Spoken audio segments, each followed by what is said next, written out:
السلام علیکم ناظرین و حضرات، میں ہوں صہیب حیدر اور آپ دیکھ رہے ہیں بلڈ ڈونیشن سوسائٹی پاکستان کا آفیشیل یوٹیوب چینل۔ میں بذات خود ایک ریگولر بلڈ ڈونر ہوں اور اس کے ساتھ ساتھ میں ایک اسٹوڈنٹ بھی ہوں۔ میں نے بلڈ ڈونیشن سٹارٹ کی تھی 19 سال کی ایج سے اور ابھی تک بلڈ ڈونیٹ کر رہا ہوں۔ میں تقریباً 7 بار بلڈ ڈونیٹ کر چکا ہوں، اور بلڈ ڈونیشن جو ہے وہ صرف آپ کا اور کسی دوسرے کو بلڈ دینے کا ہی تعلق نہیں، بلکہ آپ ایک طرح سے اگلے جو ریسیور ہوتا ہے آپ اس کے خونی رشتہ دار بھی بن جاتے ہیں۔ جیسا کہ آپ سب کو معلوم ہے کہ تھیلیسیمیا کے بچوں کو ریگولر بلڈ ڈونیشن کی ضرورت ہوتی ہے، اور اس ریگولر بلڈ ڈونیشن کے لیے تقریباً 12 لاکھ سے لے کر 15 لاکھ بوتلیں سالانہ پاکستان میں ضرورت پڑتی ہے۔ لیکن اگر پاکستان کی ساری یوتھ بلڈ والنٹیرلی ڈونیٹ کرنا شروع کر دے تو کسی بھی خاندان کو کوئی بھی مشکل پیش نہ آئے کہ بلڈ ڈونیشن کے حوالے سے انہیں کسی کی منتیں کرنا پڑے، لیکن ایسا کام نہیں ہو رہا۔ پاکستان میں والنٹیرلی بلڈ ڈونیٹ کرنے کا جو ریشو ہے وہ بہت ہی کم ہے۔ ہوتا یہ ہے کہ خصوصاً ایکسیڈنٹ وغیرہ کے کیس میں سب سے پہلی پریورٹی میں ہم دیکھتے ہیں اس کے قریبی رشتہ داروں کو۔ مریض کے قریبی رشتہ داروں میں دیکھا جاتا ہے، اگر کسی کا بلڈ میچ ہوتا ہے تو اس سے بلڈ لیا جاتا ہے۔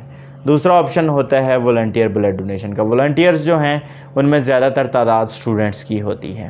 تیسرا آپشن جو ہوتا ہے وہ ہوتا ہے پیڈ بلڈ ڈونیشن کا۔ پیڈ بلڈ ڈونیشن میں جو زیادہ تر تعداد ہوتی ہے وہ ایسے لوگوں کی ہوتی ہے جو پیسے لے کر بلڈ ڈونیٹ کرتے ہیں، اور ایک تو خاندان پہلے ہی مشکل کا شکار ہوتا ہے کہ مریض کے علاج پر اخراجات ہو رہے ہوتے ہیں، تو دوسری طرف خاندان کو یہ بھی ٹینشن بنی ہوئی ہوتی ہے کہ اب جو بلڈ لگنا ہے اس کے پیسے کہاں سے دیں۔ پھر جو بلڈ وہ لوگ پرچیز کر رہے ہوتے ہیں اس میں اکثر ایسے بلڈ ڈونرز بھی ہوتے ہیں جو مختلف قسم کی نشہ آور ادویات استعمال کر رہے ہوتے ہیں، اور کچھ تو ایسے ہوتے ہیں جو باقاعدہ نشے کے عادی ہوتے ہیں، ہیروئن یا چرس جیسے نشے کر رہے ہوتے ہیں۔ ان کا بلڈ لگنا مریض کے لیے ایسے ہی ہے جیسے زہر کا انجیکشن لگانا۔ تو اس حوالے سے یہ ہے کہ ہماری یوتھ جو ہے یہ کافی اچھا کام کر رہی ہے، لیکن چونکہ جیسا کہ آپ سب کو معلوم ہے کہ کووڈ کی وجہ سے ایک تو ایجوکیشنل انسٹیٹیوشنز بند ہیں، اور دوسرا لوگ ہسپتالوں میں جانا پسند نہیں کرتے۔ لوگ ہسپتالوں میں اس لیے جانا پسند نہیں کرتے کیونکہ ہسپتالوں میں کووڈ کے پیشنٹس کی وجہ سے کافی زیادہ سختیاں ہوتی ہیں، تو بلڈ ڈونیشن کے حوالے سے کم ہی لوگ جاتے ہیں۔ پھر یونیورسٹیز اور کالجز بند ہونے کی وجہ سے وہاں پر جو بلڈ کیمپس ہوتے تھے ان کا بھی انعقاد نہیں ہو رہا، جس کی وجہ سے اکثر بلڈ ڈونرز جن کو ریسیپٹرز ہوتے ہیں ان کو بلڈ نہیں مل پا رہا۔